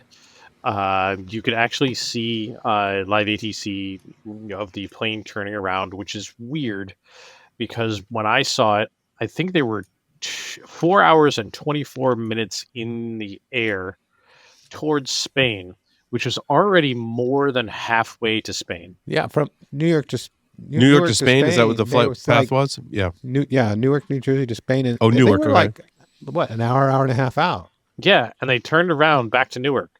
Oh, Jesus. No, 4 hours and 24 minutes in the air. Yeah. No, I meant they were that close to the end. They were like Larry was saying. An 8 hour. So, sorry. The article says flight tracking data shows the flight, which should have landed in Spain after a nearly 8 hour flight, instead returned to Newark after 4 hours and 24 minutes in the air. Yeah. So roughly they were more halfway through, they had to turn around and go back. Yeah, they arguably were half an hour more than halfway through. So they were more than halfway through. But further in the article, it said they eventually got there and they were like 9.5 hours late. And the math wasn't adding up for me. So, but whatever it is, it still it never adds up when you're taking a flight. The math. In any case, the only reason for this was, and this was a great one here, someone had a Bluetooth device that was either Bluetooth low energy beaconing or a device in discoverable mode, and the name of the device was a 4-letter word, BOMB. Bomb. I think we can say it, Larry. We're not on He did. We're not on a plane. He did. Yeah. It was bomb. Well, the hook is it was a 4-letter word. But it's not the one you're thinking of. It was bomb. Yep. Oh. You know, that whole joke bombed on that plane. Yep. Yeah. Oh. Yeah. Yeah, So, talk about crashing and burning. 100%. I don't know. I'm the scarred pilots from. The pilots and everybody got on the speaker like, you need to fix this. If this is, there was an accident, fix it. Nobody's doing anything. And like, y'all chuckleheads we're going to turn around if you don't fix this. And if we have to take this seriously. It was totally a dad moment. Like, I'll turn this plane around right now. It totally was.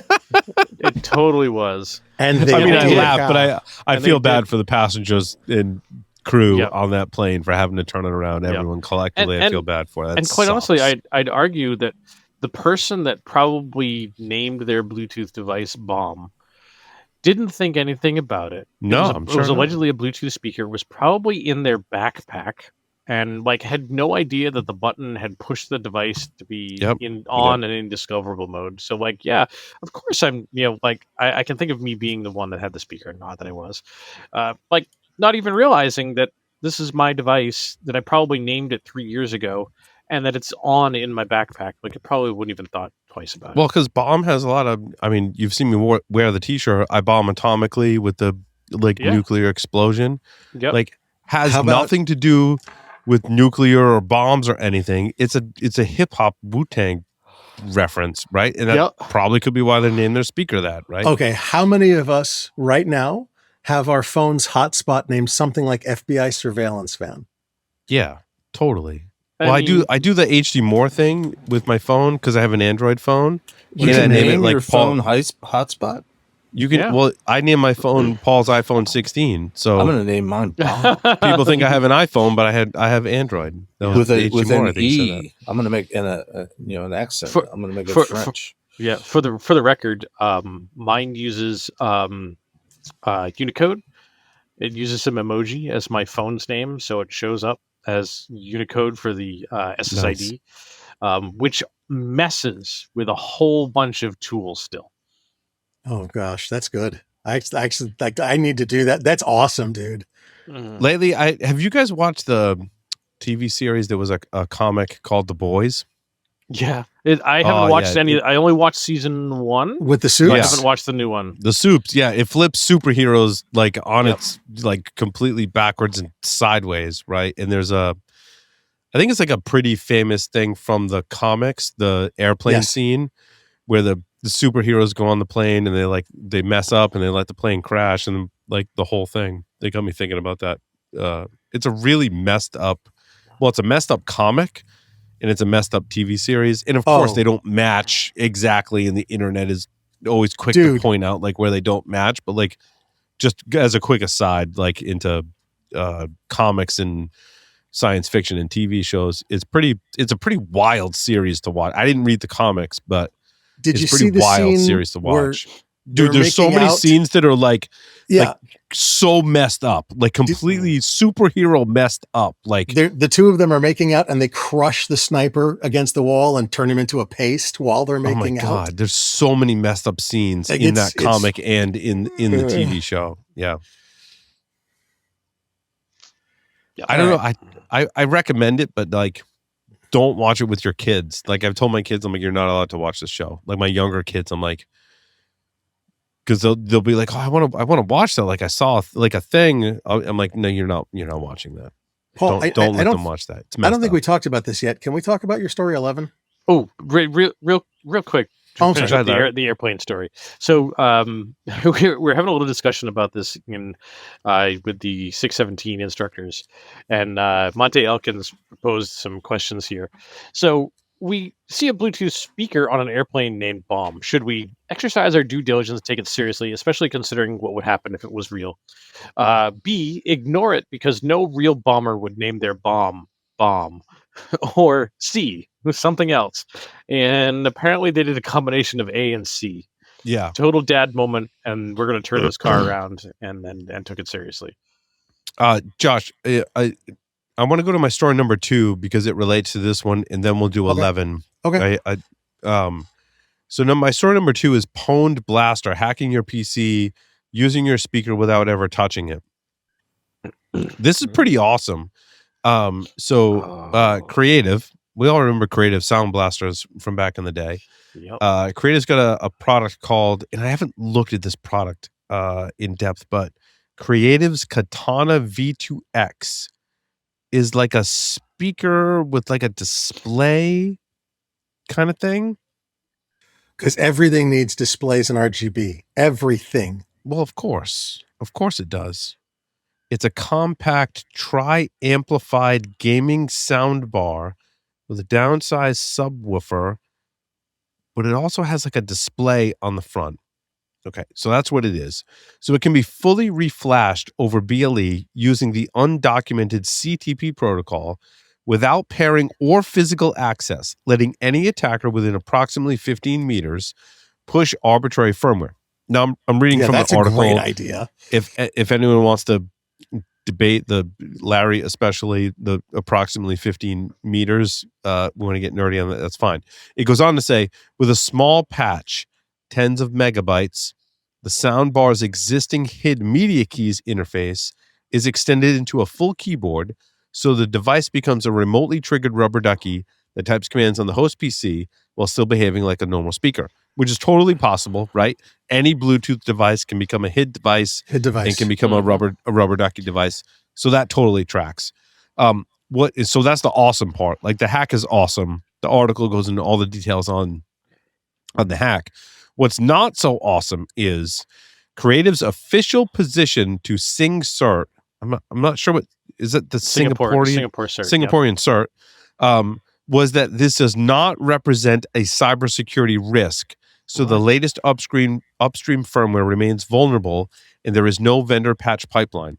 The researchers' community patch simply neuters the CTP over Bluetooth, but in the wild, a motivated attacker could just as easily ship a persistent firmware that disables future updates, turns the mic into a covert listening device, and uses the HID keystroke injection for code injection on every connected PC. I need like three hands up for this because I'm so puzzled. I'm so confused. How could they possibly say this isn't a security issue? Larry, right? Can you see any scenario that this would not be a security issue, or am I hallucinating?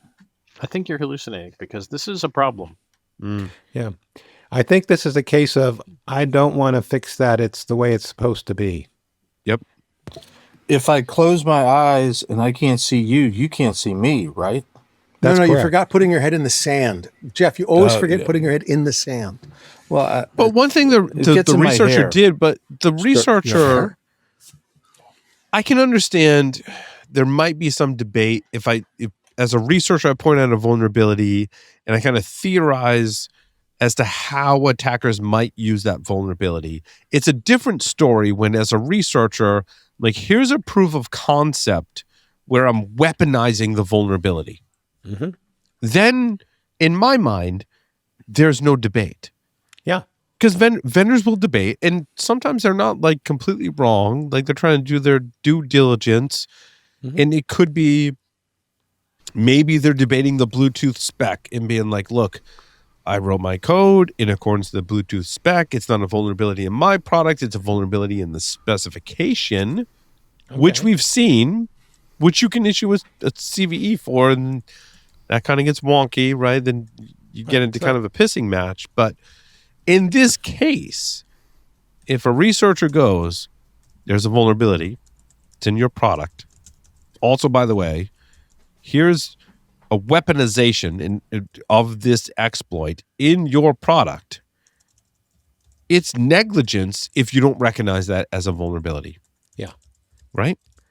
I mean, that's this situation. It's clear. I mean, the author went through, I mean, if you read my story number 2, it's clearly documented, right? All the technical details are there, clearly documented. Right. And oh, by the way, there's nothing that says that Creative needs to be pleased about the disclosure of the vulnerability. The vendor that's not part of the criteria, right? Yeah. But yeah, you got to do something about it. I mean, I'd be upset if I was a developer because, damn it, why didn't I see this? And I might want to call that guy who, all kinds of names, but it doesn't matter. I know I still got to fix it, right? It's like the reaction and what you got to do are completely independent. And I think Creative turned the reaction into their response instead of getting past that to, I want to say adulting, but that's not very nice. But you know what I mean? It's like, it seems like they got stuck in the knee-jerk reaction and didn't get to stepping back and looking at things subjectively to say, hey man, this is not cool. I bet they didn't even say thank you for the report. It begs the question, like, why are we regressing in vulnerability disclosure? It kind of feels that way, right? Well, I mean, I could see a driver with the AI slop, but that's not an excuse. That was exactly where my brain was going, right? Yeah. They're inundated with all these disclosures from people who are using LLMs to disclose vulnerabilities, and they're more dismissive. Did this enact this kind of shift in vulnerability disclosure? Well, I guess you could say that in order to exploit it, you have to be pretty nearby, and you could just as well plug in a keyboard if you're that nearby, so it doesn't really represent a significant additional risk. Larry, what's the bullshit. approximately? Larry, in the article it says approximately 15 meters. Does that track with your knowledge? Yeah, I mean most Class 2 devices are 10 meters, so yeah, it's reasonable. With a regular antenna. Yeah, I mean, what is that? The Sena D100, or am I misremembering? The Prani Sena UD100 is a Class 1 device, so that's 100 meters with the stock antenna. So, like, that's a different class of device, more output power. But yeah, so, look, could you put one most on devices and get it are from Class 50 2. meters? Oh yeah, easy. Okay, but so two Class 2 devices communicating with each other. 15 meters is a reasonable distance. Okay, for so this that to happen. tracks. Yeah. I mean, that's, 45, 50 feet away. Yes, for Americans who think in imperial. Right. Yeah. How many hot dogs is that? If you were to lay hot dogs, I don't know, man. How many bananas is it? In a bananas in a line. Well, if you think about if you think a hot dog is about 8 inches, then there you go. Then you do the math, right? Or hot Wait dog a minute. If a hot dog is 8 inches, then never mind. Anyway, we will measure in any way but what makes sense. Yeah. No, I mean, three giraffes. Yeah, so I'm just three thinking giraffes.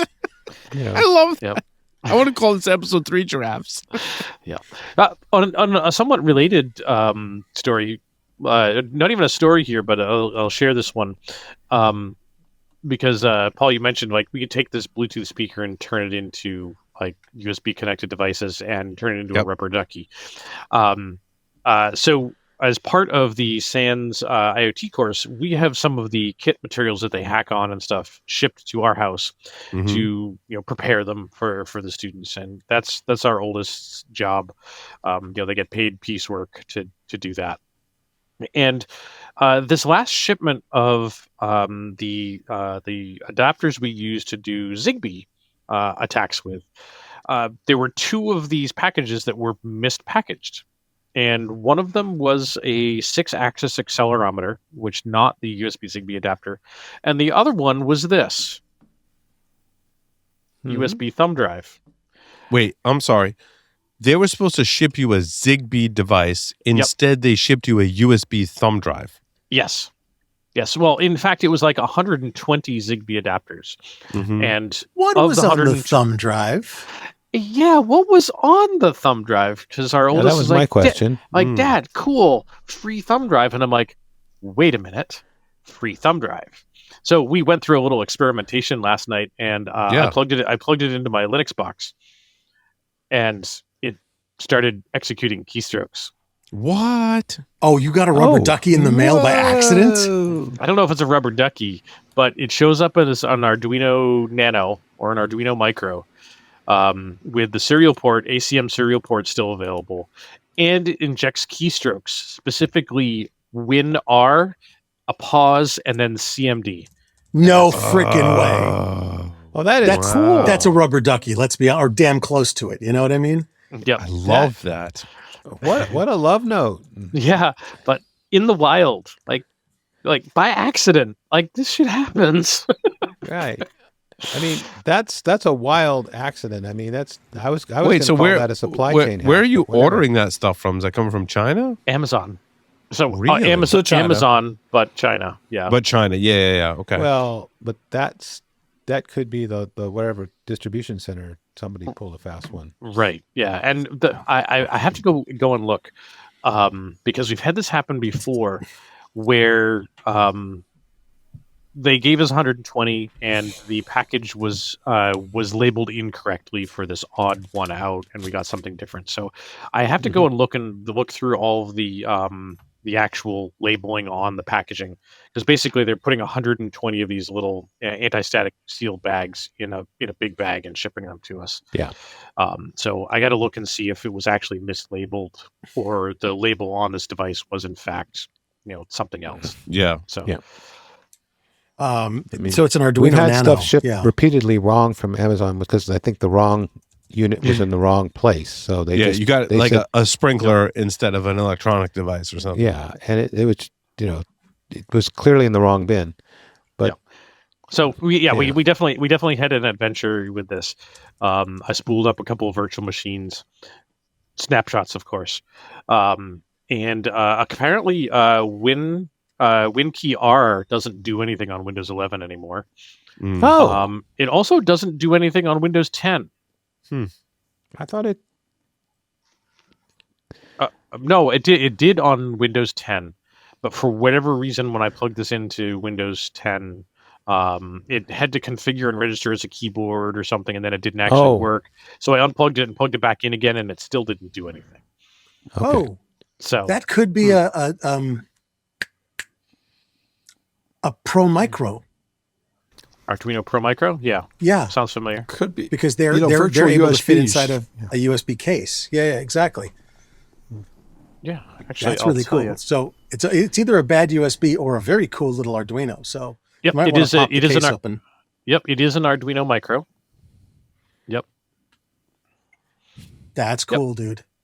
I mean, they're not expensive, but you just got one for free. No complaints. Yeah, exactly. Yeah, there you go. You can reprogram it and use it. Exactly. I mean, hell, talk about something you can use as an object lesson or whatever. Seriously, just take it to class as it is and show it off. That's kind of cool. Yeah. Mm-hmm. Yeah. The case is kind of weird. You know why? I'm like, why is it weird? Because it has that little swingy part on it, and I'm looking at it, and I'm like, how do I get this apart? The back of the case is actually soldered to the outside casing. So it's soldered closed, so I can't open it. No kidding. Challenge accepted. Yeah, I suppose desoldering braid in your future.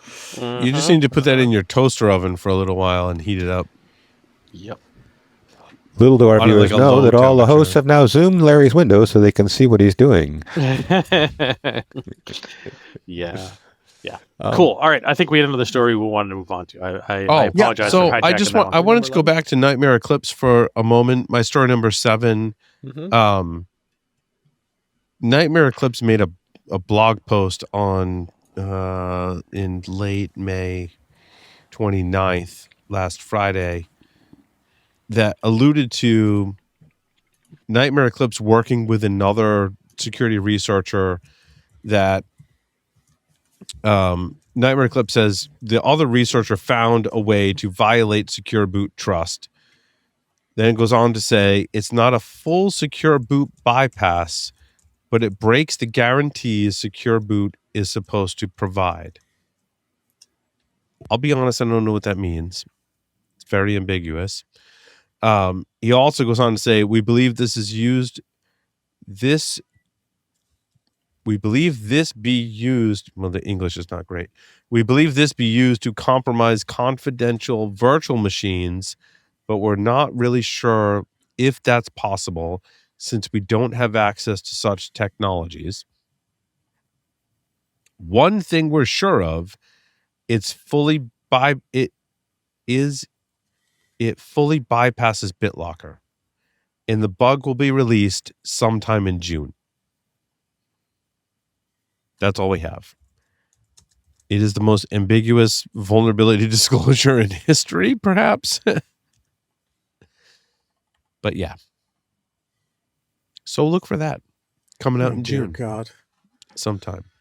Blitzkrieg. I know it's a little off topic or slightly weird considering the direction we've been going, but I really want to talk about your story 11. I know I'm pushing. I'm sorry. Oh, yeah. So I saw this one in my feeds, and the title, I shortened the title, but the title read, Huawei chairman thanks the U.S. for export restrictions on chips. And so this is where we see the downside of sanctions. I think the TLDR is we're going to impose sanctions, right? U.S., It's going to impose sanctions, which means China does not get the latest NVIDIA chip, technology or whatever. And then that forces China's hand to go, well, that's fine. We'll just develop it on our own and sell it within our own country. So it sparks innovation in the country that we're sanctioning. And that's pretty much exactly what happened in this case, Josh, right? So the Huawei chairman says, if the U.S. hadn't pushed our country, our company, and our industry, we wouldn't have tried to do this. So the export controls starting with 2019, escalating through the Biden-Trump era, chip restrictions created a protected domestic market with forced demand for Chinese silicon. That's it. NVIDIA CEO, That's it. right? Forced NVIDIA CEO demand. has repeatedly made the same argument from the other side. Blocking access doesn't kill demand. It redirects investment. Wow, is that a powerful statement? Sanctions don't kill demand. Sanctions just redirect the investment. So because we said, hey, China, you can't have these chips, China said, that's fine. We'll just spend more money and develop our own technology. It's a textbook case of how supply chain weaponization has second-order effects. Yes. Those are some really loaded sentences in there, right? Yeah, And they whether really are. truly develop their own or they snag somebody else's IP doesn't matter. They are now producing their own chips. So the export restrictions from us has effectively made it so that we now have a full-fledged competitive ecosystem, infrastructure ecosystem, I think. Mm-hmm. And this is dangerous as hell for us because now we have no control over that. Correct. Yeah, it says, analysts note the export controls likely delayed China's AI semiconductor progress by several years. However, but simultaneously funded and politically justified Beijing's entire domestic chip self-sufficiency program. Okay, so here's where I'm going to be a pain in the ass. Again? I'm just good at it, Lee. Yes, you are. Why haven't the tariffs caused the same thing here in the U.S.? Why don't we have our own full... Right. Why haven't... It's the opposite way. Chip. Yeah, exactly. Yeah. Exactly. 100%. It's a great observation. Why is that? What is your theory, Clearly, we need Josh? larger tariffs. Well, yeah, obviously, that's that's the the whole answer. idea with the tariffs is to encourage. It's like no one's domestic watched production. Ferris Bueller. Come on. So, but no, that's the point. What did we not... What do we need to do to create domestic chip manufacture? And the problem is, from my understanding, is that these fabs take 10 years to build. Yep, They are that's the problem. Billions of dollars to build. And In the US though, because we have government agencies like the EPA and other restrictions, it's slower for us to build up those fabs than it is for China. Does that play into it, in your opinion? I mean, China has significantly less environmental regulations, so they can set up a fab a lot easier. Right. They have a significantly more centralized power grid than we do. So they can set up... labor is less expensive. Oh my! That's why iPhones are made in China, for God's sakes. Right. Okay. So So China can get ahead on this technology front because there's less friction to stand up fabs in China than there are in the US, which is why most of our the majority, almost 100% of our chips are made in China. China and Taiwan. Or in Taiwan. Exactly. Yeah. I was actually in a chip fab once in Richmond, Virginia, and they literally finished the construction of the chip fab, and they finished it. They hadn't put the machines in it, but the building and facilities were all done. And they said, why would we do this? We have to hire 3,000 workers to run this chip fab. We can sell the space as a data center and make more money and have 36 jobs as cost rather than 3,000 jobs. So they turned it into a data center overnight. Mm-hmm. Yeah. So now flip over to the CHIPS Act. That's spurring development in the U.S. I mean, the construction site at Micron here is over a mile long. and is employing, I think there's several thousand people doing the construction. So I think, which comes back to but that's taken a while. I mean, how long ago did the sanctions in China? We're just not as nimble. We're not even close to as nimble. Just getting right now with the data center, anti-data center sort of thoughts going around and sentiment, saying, "Hey, I'd like to build 1 million square," because these things are huge. Chip fabs are huge. Yeah, I'd like to build 1 million square foot chip fab or 1.5 million square foot chip fab in your community. Is going to go over like crap on a plate. Okay. And the only saving grace is, hey, we're going to give 3,000 jobs to the local community. That might make it go over well. Other than that, yeah, but you still got bloody but luck. Also, does the power grid come into play? Oh, you have to put a substation in place. They're literally, you need a substation in place for a. And is China ahead of us on nuclear energy? Hell yeah. Yeah, they dump reactors into place like casually. Because I listened to a whole podcast. I listened to a whole podcast on that. Yeah, on how Lee nuclear energy is basically getting a bad rap, right? Yeah. Because, well, one, outside the U.S. you had Chernobyl, but inside the U.S. you had 3 Mile Island. But and outside the U.S. you also had Fukushima. Fukushima. Yeah. But all those are like isolated incidents that are not based in a lot of fact, science, or whatever. No, it's fear. Like I think it was the Jordan Harbinger show did an interview with someone who studied nuclear science and history and made a pretty compelling argument that like we're all pretty like silly to think that nuclear energy is dangerous. Yeah. That it's safe, it's efficient, in the whole thing. And I'm like, I listened to the whole thing word for word, and I was like, I think they're kind of right, to be honest with you. And it gets worse. Wait. China every year. INL. Oh, I'm sorry, Lee. I apologize. I'm sorry. I was going to say the new stuff at INL is better, more efficient, less waste than anything we've seen, and smaller. I think they said for a lifetime of a person consuming energy, you can fit that roughly into a Coke can. But also, you could then take that Coke can and reuse it to fuel more energy, which is just insane to think about. It gets worse. China every year adds the same amount of renewables that exist in the entire rest of the world every year. Right. Okay. They they have lots of desert. They're like, cover it with solar panels. Yep. Well, and nuke doesn't have the problem that renewable like solar and wind have, in that you don't need a battery for when you're not generating. Basically, you don't have to store it. You can keep generating regardless of the weather, right? The conditions.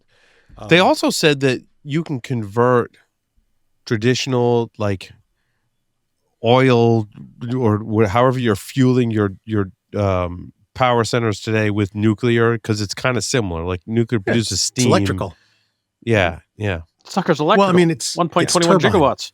Right. It's all turbine based. Yeah, you can literally just take the same turbines and put them. I mean, there's differences, but intellectually it makes sense to people. Engineers that do oil fired and coal fired are like, yeah, I get that. It's a turbine. Yeah, for those interested, go look up the Jordan Harbinger show and go find that episode about nuclear energy. It was awesome. It was really eye opening. Did they mention the approval rate for nuclear power?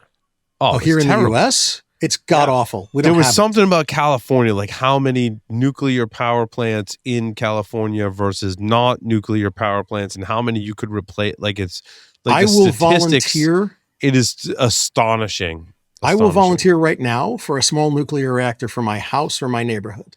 Like I would, because they're amazingly good right now.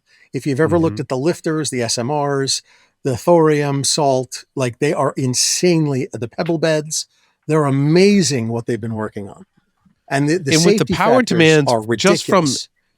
just from the power demands from from vehicles, electric vehicles, and AI data centers, we're almost forcing our hand into nuclear power. How are we going to power all of these data centers in electric vehicles? Our grid can't sustain it. Yep. Nuclear is the answer. So and then, I mean, one of the interesting myths out there in the data center category is that, I mean, we understand the power needs, but the interesting thing is then they start saying it's going to use a whole bunch of water. But last time I checked, the data center cooling system was a self-contained loop. I mean, you got to fill it up, but then it keeps going at minimal consumption. Mm-hmm. And in fact, when I do I'd been wondering about the Meta data center that's in Pleasant Valley here in Idaho. And when I went on Google Maps, that thing is freaking huge. And I couldn't even count how many cooling towers are in there. They're two big ass facilities with 50 cooling towers each, maybe more. And that's just the Google Earth shot, right? So that's probably old. And huge power lines coming from far off. They should have a station nearby. They don't. They have to have a substation because that AI data center guaranteed it's well over, if I remember correctly, it's like 1.8 million square feet or something ridiculous, right? It's huge. Wow. It has to have at least, I mean, honestly, they're not using megawatts of powers at these things. They're using gigawatts. 1.1 Gigawatts. Yep. And you can actually see from the satellite view, there are actually two paths for the power.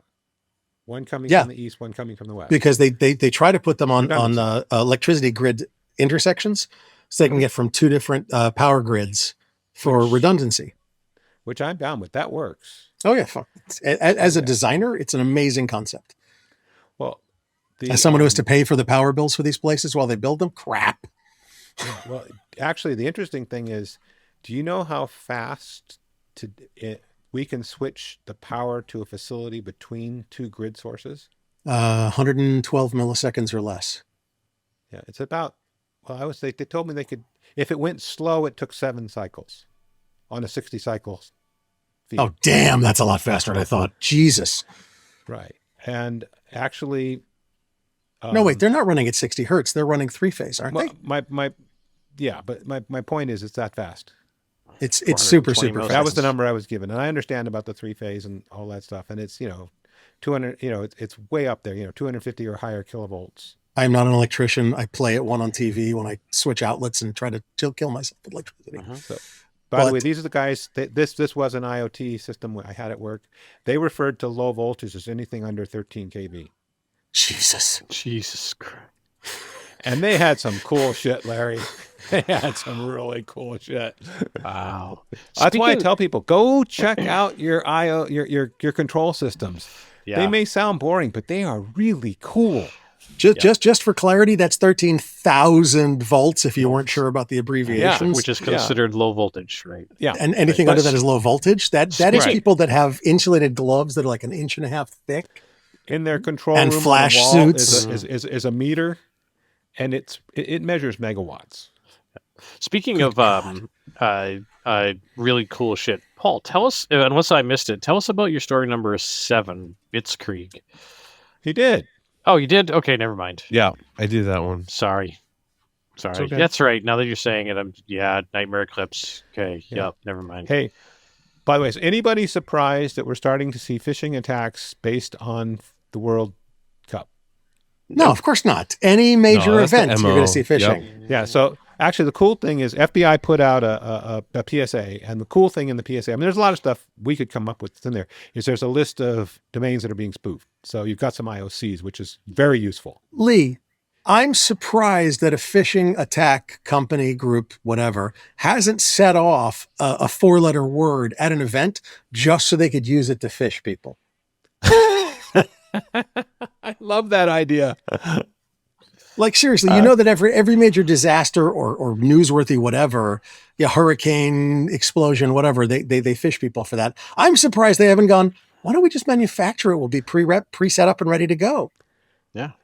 We actually don't have to do it. We can have an AI generate it and it'll look real. Oh, God, don't even go there. Please, dear God. Yeah. A fully faked news story is what you're talking about? That's great. I love it. Thank you, Lee. You've given them more ideas. We need that so much. Well, everybody blame Lee. You're welcome. Okay. It's Lee's fault, just to be clear. Yes. So anyway, I knew it was a cop down, but actually what I first thought of when I heard about that is I'm thinking I remember we used to have meetings about what phishing exercises to do. I'm like, ding, ding, ding. World Cup. Yeah.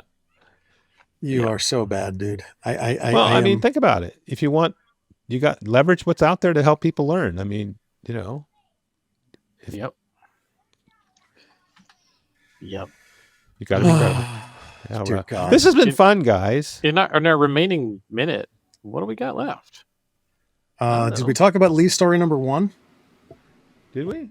Oh, that was actually a Larry from the Larry troll. So basically, legislatures are saying, hey, guys, we're getting all this location data on bases, and people are using it to find where our folks are. I mean, this is like when they were Fitbits were getting tracked. Yep, Strava. And so they want DoD to limit the location services and related stuff on their issue devices, and the devices that people have, they want them to turn all that stuff off. I don't know how practical that is, but I do know that it can't come in as a thing. But I'm not sure if that works as well when you're talking about barracks, where people are actually living. When you're, or in the for field, years, I couldn't bring my stuff into the lab. I had to leave it in my car, and then I had to put it in a locker. Yep. And if I didn't put it in airplane mode, the locker blocked enough signals that I would run the battery down at light speed. But my thought though is, taking a step back, I said, you know what? Have we considered the impact and data retention of that two-way transmitting, recording, audio, video device that we have in people's pockets does in terms of our businesses and the potential risks? Have we looked at that lately? I mean, did somebody in the last couple hours say something about a supercomputer in their pocket? 1955. Can we put a radio tracking beacon on every American? No, they'd never go for it. 2008. Icon has 2 iPhones. Yep. So I did have a story about Ubiquiti unified controllers, specific configurations. I want to say it was a CVSS 10. Yes, it was. Yep. CVSS 10. I also had one, an HP Poly VVX and Trio VoIP phones. That came from Rapid7.